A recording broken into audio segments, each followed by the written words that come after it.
morning. In this video, we are going to pursue our discussion on the cell, and we will start by continuing explanation of the pathways of apoptosis, and specifically what triggers apoptosis, what makes the cell decide to start this suicidal pathway. So we have two pathways for apoptosis, the intrinsic pathway, number one, and the extrinsic pathway.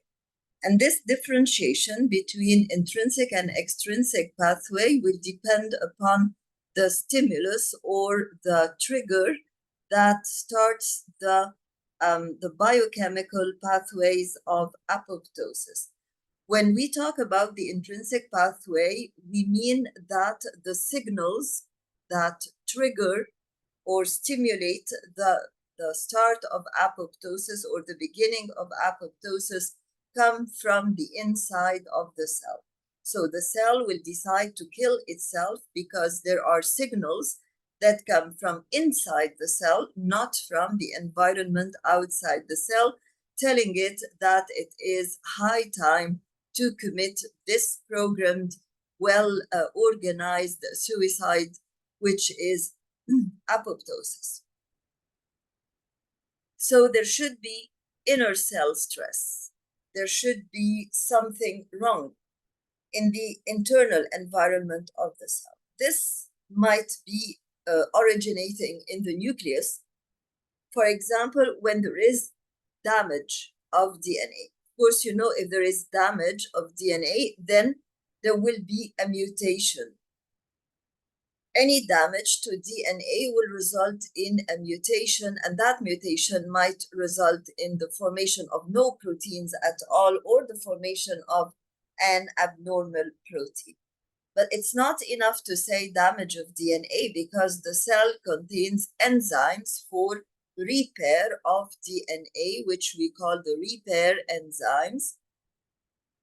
And those repair enzymes will be studied in detail in the unit on molecular biology. That's why you should say irreparable damage of DNA, meaning that it is a kind of damage of DNA that the cell finds itself unable to repair or to correct. Also, the stimulus might come from the endoplasmic reticulum, especially the rough endoplasmic reticulum that carries ribosomes and that is concerned with the synthesis of proteins. You know that in order for proteins to be well functioning, there should be adequately folded. So if there is misfolding of proteins, but again, misfolding that the cell cannot repair, because you know that just like we have repair enzymes that correct DNA, we also have chaperone proteins, and those chaperone proteins or chaperonins are concerned with correcting of unfolded or misfolded proteins by unfolding them and refolding them again. So whenever the chaperone proteins find a misfolded protein like this one, so they will do what? They will completely unfold that misfold protein, and then they will refold it in the correct way. So these are examples of intrinsic pathway apoptosis, but the stimulus that starts the pathway of apoptosis might also come from the outside of the cell, meaning that the cell will kill itself because it receives signals from the neighboring cells that these signals tell the cell that there is something wrong that necessitates that the cell undergoes apoptosis. So in such a way, we are talking about external stress. When we say signals are usually in the language of the cell, signals are usually signaling molecules. These signaling molecules are usually protein in nature, And how does the cell understand the signal of those signaling molecules? It is because these signaling molecules will bind with specific molecules on the surface of the cell or inside the cell that are called receptors. They are themselves protein receptors, mostly protein receptors. And when the signaling molecules bind with the protein receptors, there are certain biochemical reactions that occur, and those biochemical reactions will result in a change inside the cell. For example, they will result in activation of the enzymes of apoptosis, activation of the enzymes of apoptosis. So this is how the cells communicate with each other. When we say that there is communication or signaling between the cells, their signals, the words they use, their language is biochemical molecules. So we have, it all starts by signaling molecules. Those signaling molecules bind with protein receptors, thus initiating biochemical reactions. Those biochemical reactions initiate changes in the cell in the form of new biochemical molecules, for example, activation of enzymes. External stress, examples of external stressful conditions might be, for example, elevation or lowering of temperature. So it might be excessive heat, for example, around the cell. It might be radiation. It might be deprivation from nutrition. It might be deprivation from oxygen or low oxygen levels. All these external environmental factors will trigger biochemical changes inside the cell by affecting certain signaling molecules, and that will follow the sequence we have just talked about, the receptors, and then the biochemical reactions, and then the activation or inactivation of certain enzymes. So the apoptotic, as I've just explained, the apoptotic signaling molecules bind with certain receptors. These receptors might be inside the cell, but they might be on the surface of the cell to initiate intracellular death program, which is a cell signaling pathway. When we say pathway, we mean a series of biochemical reactions, a series of biochemical reactions. So it's all about chemistry. It's all about biochemistry, and that's why we began the year by saying that life is nothing but biochemical molecules. And scientists have found that the mechanism of apoptosis is basically the same in almost all eukaryotic cells, and this indicates that it has evolved very early upon the development or the appearance of eukaryotic cells on Earth. You're frequently asked about, how would we be asked here about this part of the that we see on the slide, that last statement. Sometimes we ask you a question that you find difficult. For example, what is the evolutionary importance of the evolutionary significance of the apoptotic pathways? They love asking you this question in multiple areas of the curriculum, the evolutionary significance, meaning that how is this important to prove that, for example, eukaryotic cells have a common origin? So you would just say that since the apoptotic pathway is almost similar in all eukaryotic cells, then this indicates that it appeared early in the evolution or upon the evolution of eukaryotic cells. And of course, in this diagram, we're going to study or highlight the changes that occur in the apoptotic cycle. We start by a normal cell, and then for a reason or another, this normal cell receives extrinsic signaling molecules, or that there are inside or intrinsic factors that trigger the apoptotic pathway. So here there is the click or the start of the apoptotic pathway. What first happens is that the cell diminishes in size. So we have shrinkage of the cell. You can easily compare between the volume of that cell and the volume of the original normal cell. Furthermore, there is condensation of chromatin. Chromatin, as we said before, is DNA plus the nuclear proteins. And if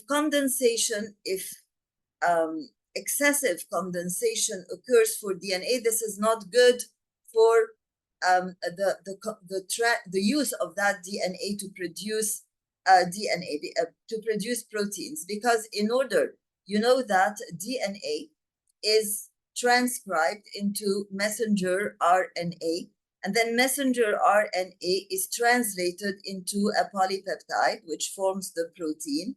And the polypeptide is either an enzyme or a hormone or an antibody.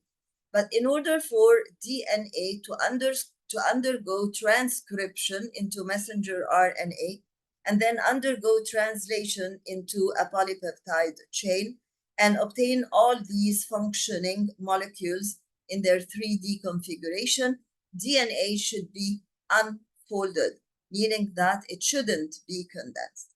So if DNA is condensed, this means that we will not be able to utilize this DNA that has been highly condensed, neither in the process of transcription nor in the process of translation. So the cell will not obtain the necessary hormones and enzymes to function, and the cell starts really its journey towards death. And then we have what we call membrane blebbing. These projections that you see in the cell are called blebs. So it's like as if a force forced this part of the cell membrane to be pushed outwards. So membrane blebbing occurs, and then after membrane blebbing occurs, the nucleus collapses, meaning that the nuclear membrane is broken down and disintegrates, and DNA disintegrates and is broken down, and blebbing occurs. Why is blebbing continuous? Because by continuous and more pronounced blebbing, we are aiming at separation of these individual blebs, as you see here. So here we have the individual blebs, and those separated individual blebs are now called the apoptotic bodies, and then the lysosomes start their function here.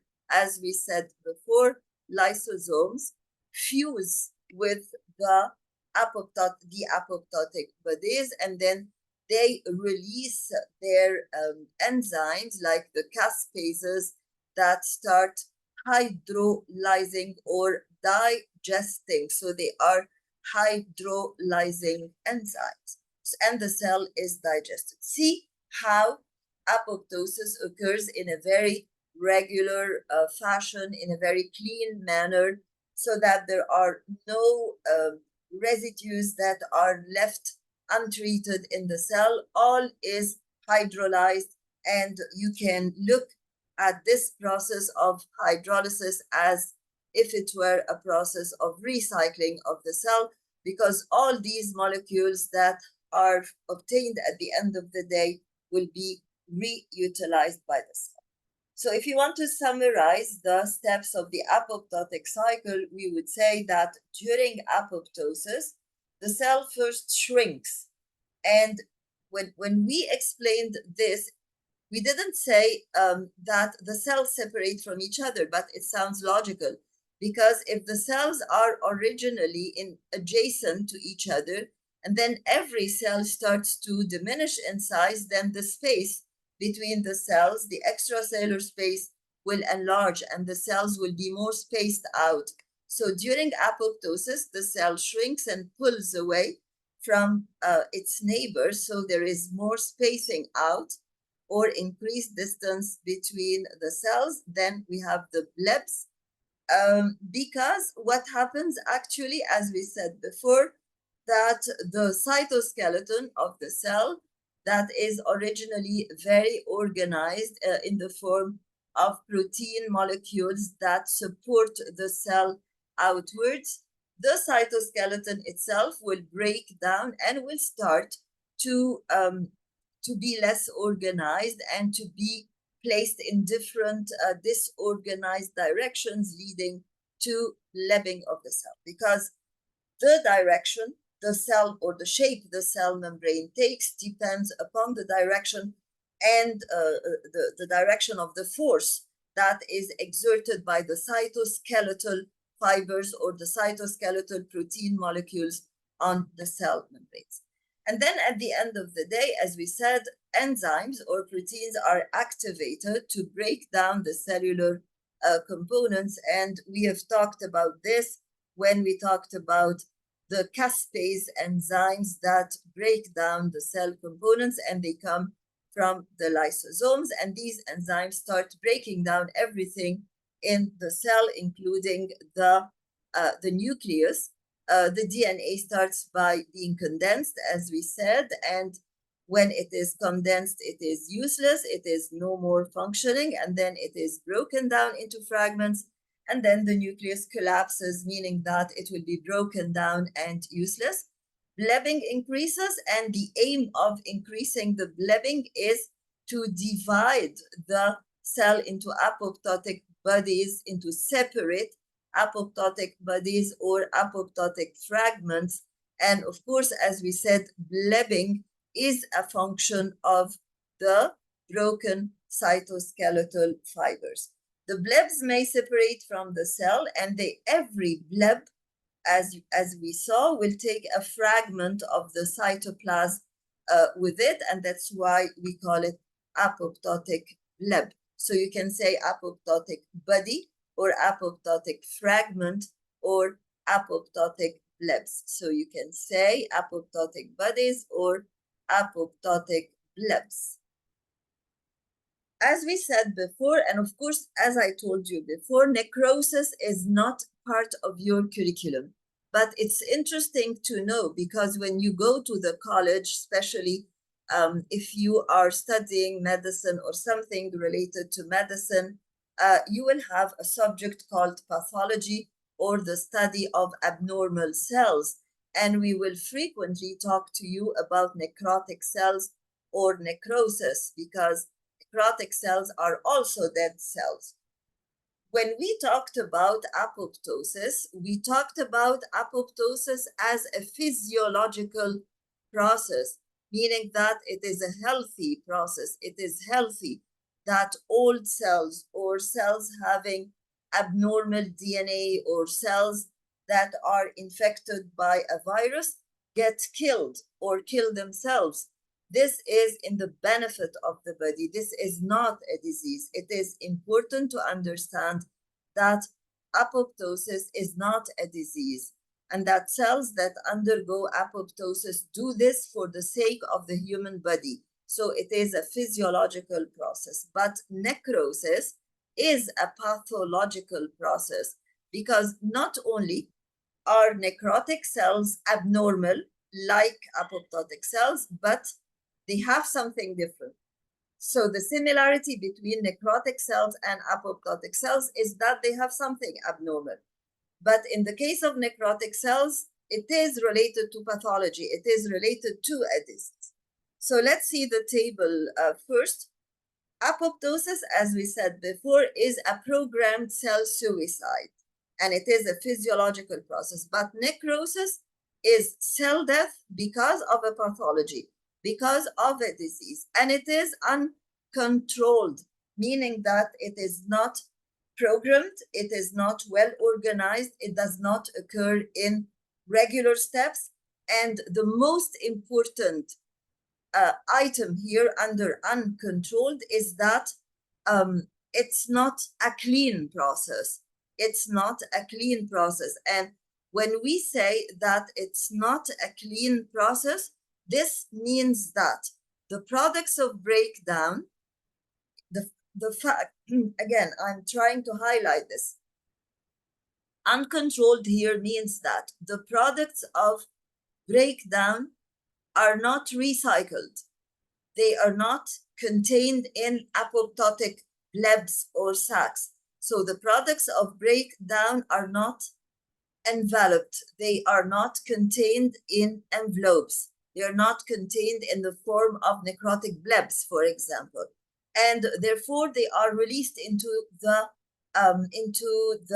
extracellular space. And when they are released, they trigger inflammation. And this is the most important difference between apoptotic processes and necrotic processes. You might have asked yourself, or you might have noticed, that we haven't talked about inflammation at all in apoptosis. And therefore, when the process of apoptosis occurs, you do not feel pain, you do not feel redness, you do not feel swelling. These are the symptoms and signs of inflammation, as we have studied before in human biology and in grade 10 biology. But in necrosis, because the products of breakdown of the cell are released unenveloped and uncontrolled, then they trigger inflammation. In case of necrosis, there is cellular swelling because of the inflammation that occurs. But in case of apoptosis, there is shrinkage. In necrosis, many cells, almost a tissue, many cells are affected, but in apoptosis, it might be only one cell that is affected. In apoptosis, the cell contents are ingested by the neighboring cells' lysosomes. But in case of necrosis, they are ingested by the macrophage, that are very large white blood cells that are capable to phagocytose or to eat up the particles that result from necrosis. And therefore, as we said before, in necrosis, there is significant inflammation, but in apoptosis, there is no inflammation. In apoptosis, it's a clean process because although there is blebbing, but integrity of the membrane is maintained, and therefore we have pieces of cell membranes that surround portions of the cytoplasm to form these enveloped structures that are called the blebs. But here the cell loses completely the membrane integrity. The cell membrane ruptures. There are no remains of the cell membrane to form sacs or blebs or bodies. So cell lysis occurs in case of necrosis, but in case of apoptosis, we have first apoptotic bodies that form. In case of apoptosis, the mitochondria play a very important role. And you have to retain this in mind because when we go to Unit 3 to study cellular respiration, it should be clear to you that when you were asked, especially in free response or essay questions, where you have to write a lot, mitochondria do not only play a role in aerobic cellular respiration, but mitochondria have other roles. One of the major roles of mitochondria that you have, which is uncommon, of course, and which is of higher complexity, that mitochondria play a role to trigger apoptosis. Why? Because when mitochondria sense or discover that the cell is going into suicide, it will release pro-apoptotic proteins. What do we mean by pro-apoptotic proteins? We mean they are proteins that are capable of giving apoptotic enzymes that trigger the cellular pathway of apoptosis. But in case of necrosis, we no more have organelles that are capable of carrying out any function. So in apoptosis, the mitochondria stay intact for a while and release the pro-apoptotic proteins, but in necrosis, the organelles swell and disintegrate or become broken down, and the lysosomes break down.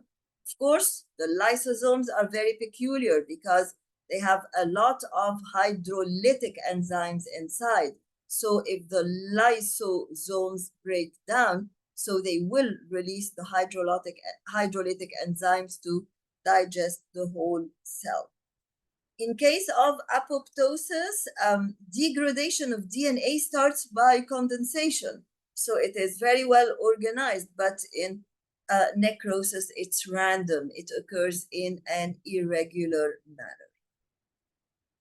To the right of the slide, we have a diagram that also summarizes the differences between necrosis and apoptosis. Here, you have necrosis to the left and apoptosis to the right.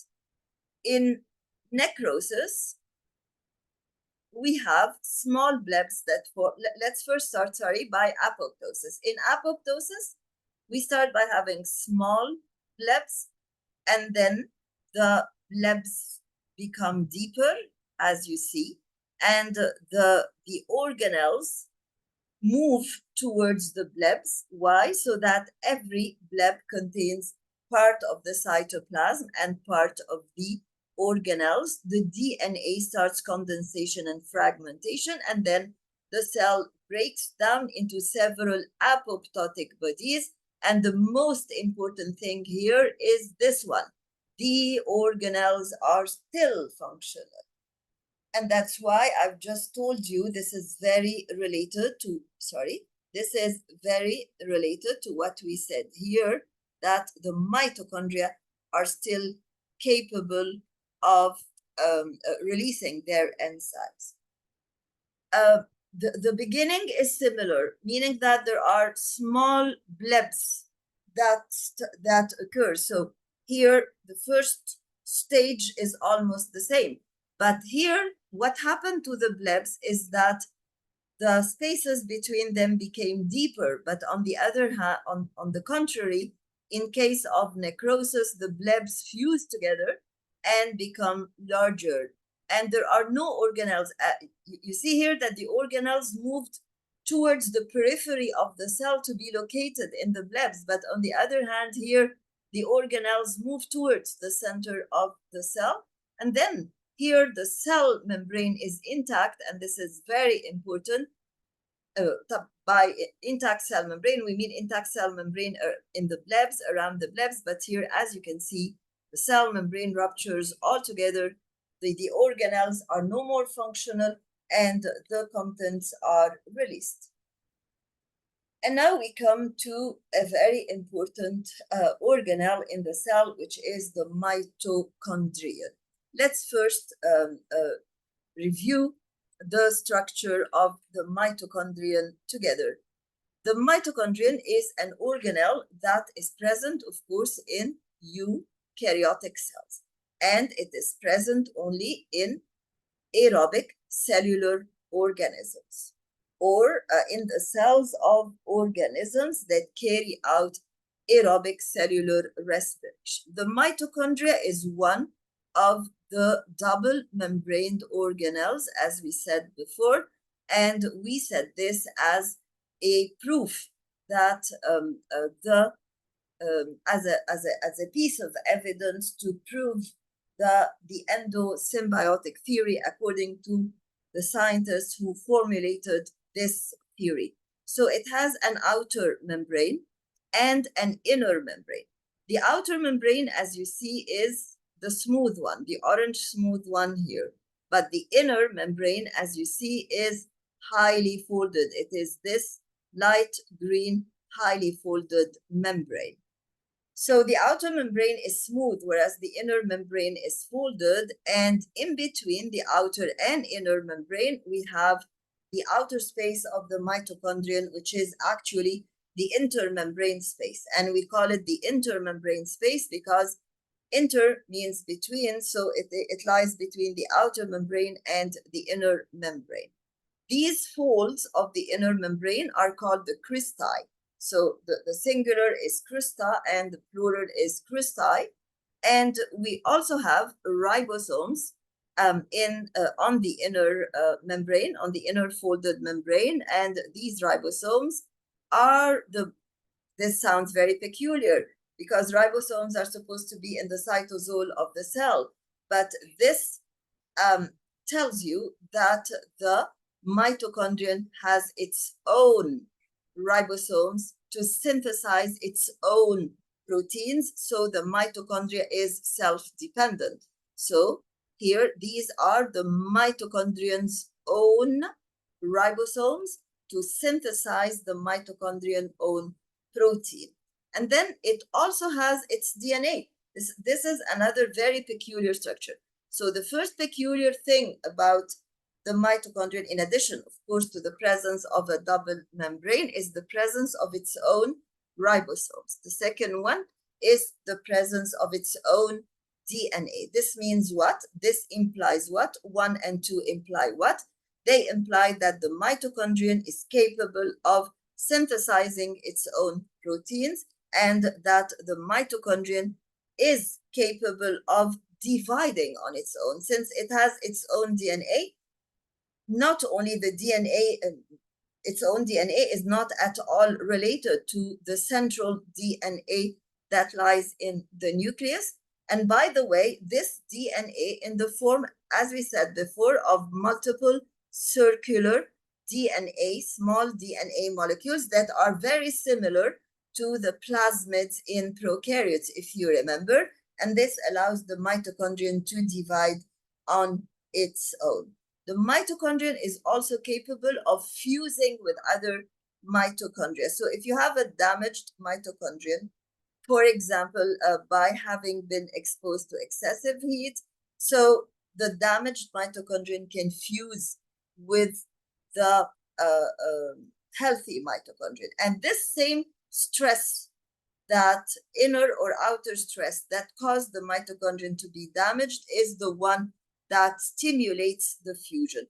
So fusion is stimulated by this stress, or fusion is stimulated by the energy demands, because if the cell requires a lot of energy, so it sounds logical not to lose this mitochondrion, even if it's damaged, but to recycle it and to make use of the remaining molecules that are still functioning. So fusion is stimulated by stress and is stimulated by the energy demands of the cell. So this fusion will generate a new organelle, a new mitochondrion that is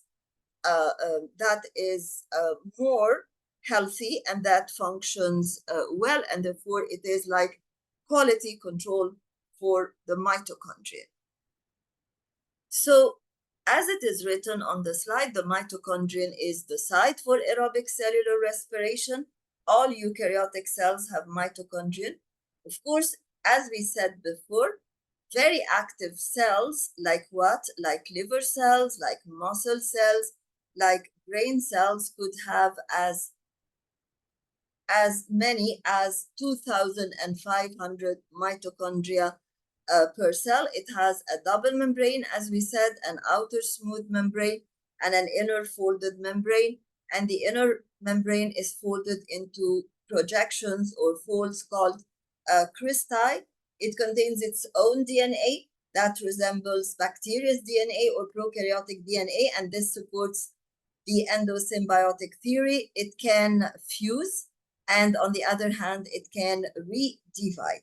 The importance of this fusion is, first of all, to compensate for each other's defects. So this damaged mitochondrion has some defective molecules. So the healthy mitochondrion will support it with by compensating or making up for the defective molecules. But on the other hand, this is important to exchange their own DNA. So, for example, when the healthy mitochondrion takes still functioning undamaged DNA from this damaged mitochondrion, then this mitochondrion, the new one, the recombinant one, will, or the reformed one, will have a more capable DNA, and this is important to preserve and intensify normal mitochondrial functions. The first importance of the mitochondria, of course, as we said before, is cellular respiration, but we have to specify aerobic cellular respiration. The second one, as we said before, activation of apoptosis by secretion of pro-apoptotic molecules. And the third one is that it controls cell development. And when we say cell development, we say cell division and differentiation. Of course, differentiation is a more complicated process than division, because through the process of differentiation, every specific cell will acquire specific characteristics. And of course, the mitochondria, by providing energy first for cell division, and by providing certain proteins, can control the process, can stimulate and control the process of division and differentiation. The second important organelle is the plastid. This is the general name for chloroplasts, for amyloplasts, for leucoplasts, that are small organelles. They are also double membraned. They have a smooth outer membrane like the mitochondria, and they have an inner membrane that is thrown into folds like this that form discs that contain chlorophyll. And these packaging discs that contain chlorophyll are called the grana. So a granum, this is a granum, and the granum consists of discs. This is 1, this is 2, this is 3. Every disc is called a thylakoid. So grana are actually piles of thylakoids, and the thylakoids are sacs that contain they are sacs that contain chlorophyll, and the thylakoids are, of course, sacs that result from membrane folding. They result from inner membrane folding. So that's why we say that they are membranous sacs. They are membranous sacs because they result from inner membrane folding. So they are membranous sacs. Of course, the mitochondria are the sites for photosynthesis. I forgot to say something important concerning the mitochondria. On the inner membrane of the mitochondrion, we also have the enzymes and the coenzymes and the proteins in general for aerobic cellular respiration. And we will be discussing this in detail when studying Unit 3 and aerobic cellular respiration. Similarly, the thylakoid contains chloroplasts, and it contains the enzymes that are necessary for sugar synthesis, because actually photosynthesis results in synthesis of complex carbohydrates. These grana are surrounded by a jelly-like substance that is similar to the cytosol in the cell, and this stroma is also the site of biochemical reactions. So it contains enzymes for biochemical reactions. So the grana are the site for biochemical reactions, and they are embedded in the stroma.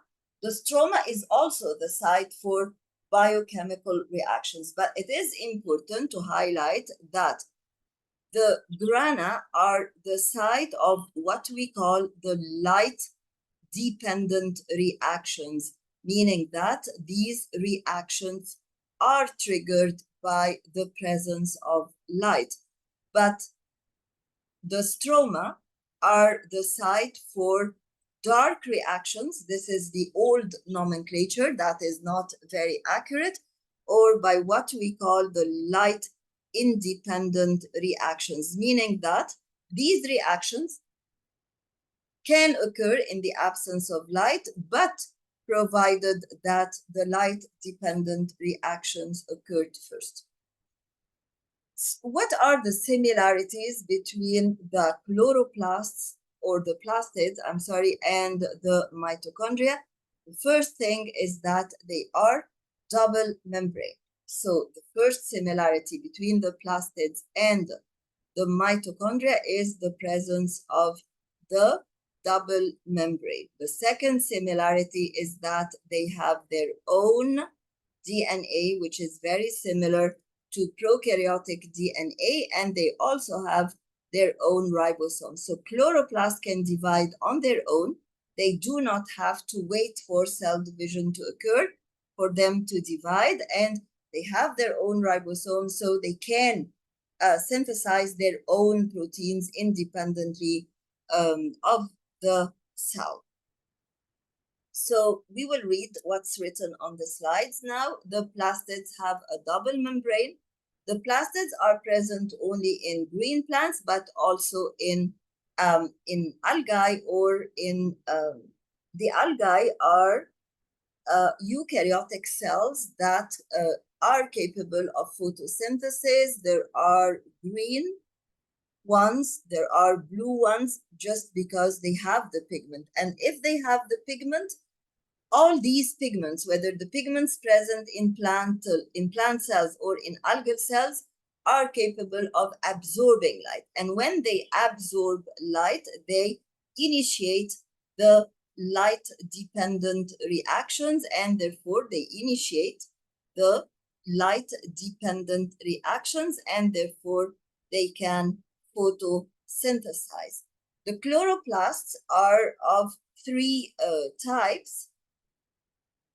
They are of three types, but actually the types are not written here, but we can say that the most famous one is the chloroplast. We're talking about the plastids. Plastids is the general name. So you have the chloroplasts that contain the green pigments.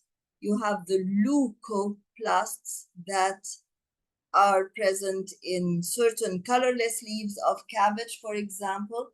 And the leucoplasts are young plastids that will be converted into other types of plastids. We also have the amyloplasts that store carbohydrates, and we have, for example, the cyanoplasts that contain blue pigments, and so on. So there are actually several types, but this is not important. The important is to,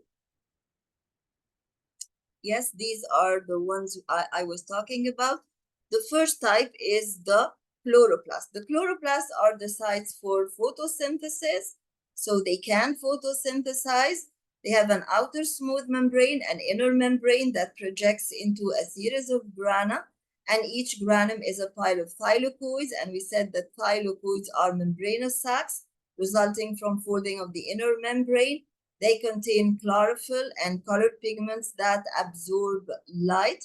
They are necessary for synthesizing sugars in the process of photosynthesis. The grana are embedded in the stroma, and the chloroplasts have their own DNA that resembles prokaryotes, and this is one piece of information that supports the theory of endosymbiosis. So up till now, we have three pieces of information that support the theory of endosymbiosis, because this is a question you frequently encounter: the double membrane, the fact that they have their own DNA, and the fact that so they can divide on their own, and the fact that they have their own ribosomes so they can form their own proteins. And the double membrane is an evidence because it is the original membrane plus the host cell membrane where they have been intruded. We also have the leucoplasts, and the leucoplasts store starch, and they are found in roots like turnip, or they are found in tubers like potatoes. Potatoes are stems, and tubers are swellings or swollen stems that lie underground, or that grow under the soil, under the surface of the soil. chromoplasts. Chromo refers to color, and they contain carotenoid pigments like the red or orange or yellow pigments that are present in carrots, in tomatoes, and in daffodil.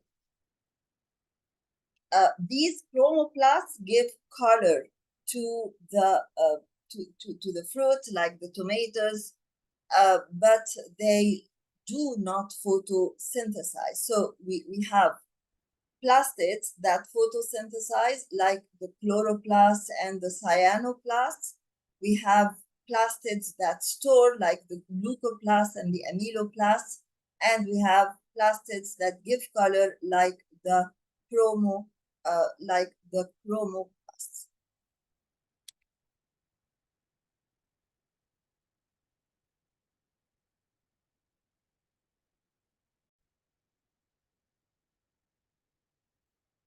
Now, what about the vacuoles? Are the vacuoles organelles? Yes, they are organelles. So if you're asked on the test to describe an organelle, you can describe a vacuole. But you have to take care that the organelle is a single membraned organelle, meaning that it is surrounded only by a single membrane. So it is an organelle, it is surrounded by a single membrane, and it is essentially important for storage. So the main function of the vacuole is storage. So vacuoles are present in animal cells and in plant cells. Let's start by the vesicles in mature plant cells, because in mature plant cells, the vesicle plays a very important role and has a very characteristic shape. It is a single vacuole, it is large, it is central, and it occupies most of the cell like this. And it stores many things. It stores water, it stores salts and sugars. It also stores amino acids and other organic acids that are synthesized by the plant. It stores some proteins. Amino acids, for example, might result in the formation of proteins, as well as toxic metabolic byproducts of metabolism. This is what we see in the plant cell, in a mature plant cell. So it is a single vacuole, and it is a large vacuole, and it is a central vacuole, and it is there for storage. But in animal cells, it's a bit different. We don't have a single vacuole, but we have multiple vacuoles.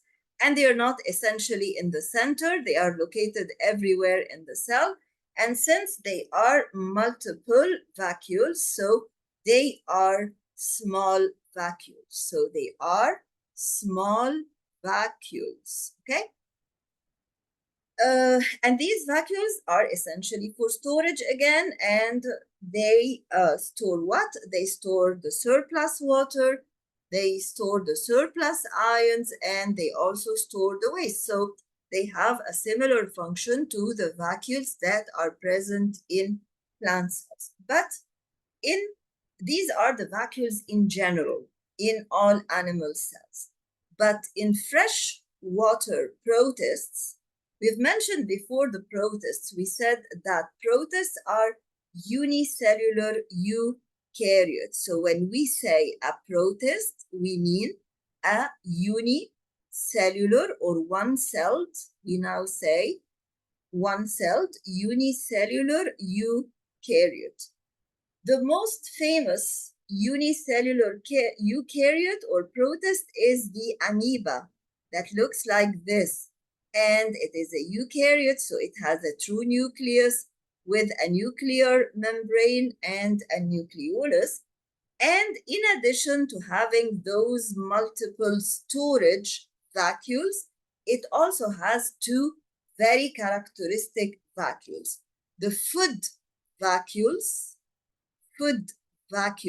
that store food, and the water vacuoles that store the surplus water. So these are not present in all eukaryotic cells. They are also they are only present in fresh water protists, the water vacuoles and the food vacuoles.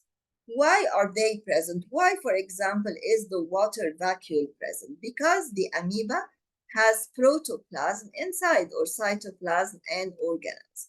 The protoplasm has a certain density, a certain tonicity, as we will study later on. So it has more salts and less water than the water outside. Why? Because the fresh water outside does not contain any salts. It is fresh water, so it almost contains no salt. So inside the amoeba, that's why you have to specify that water vacuoles are present only in fresh water organisms.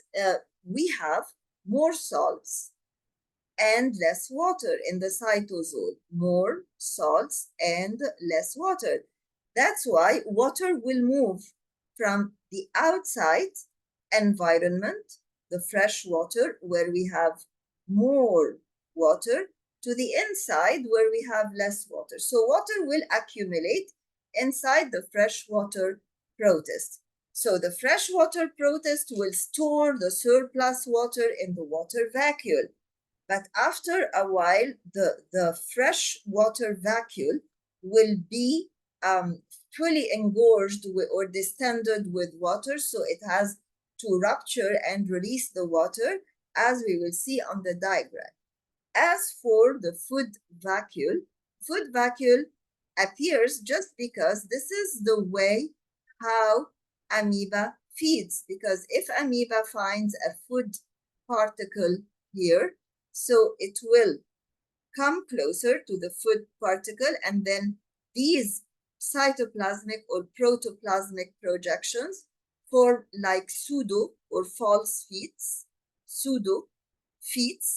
or pseudopodia. We call them pseudopodia, meaning pseudo feets or false feets, and they will surround the food particle to form a food vacuole that contains the food particle, and then the enzymes like lysosome enzymes will digest this for the amoeba to make benefit of them. This is how the water, here in this diagram, you will see how the water vacuole, here at the beginning, we have an empty vacuole that has a central cavity and canaliculi or small canals. The canals will take up water. This occurs inside the amoeba, inside the cytosol. So the water moves from the canal to the vacuole. So the vacuole is surrounded by canaliculi or small canals. The canals absorb the water from the cytosol, and the water moves from the cytosol through the canals to the water vacuole. And when the water vacuole becomes fully engorged with water, the pore ruptures, as you see here, a pore ruptures, and there is contraction of the membrane of the vacuole.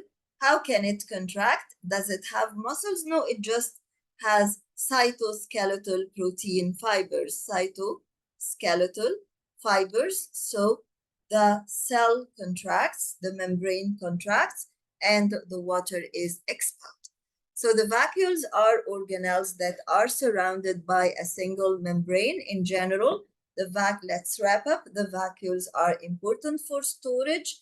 The vesicles, as we said, in animal cells are multiple tiny vacuoles derived from, as we said before, the endoplasmic reticulum and the Golgi apparatus.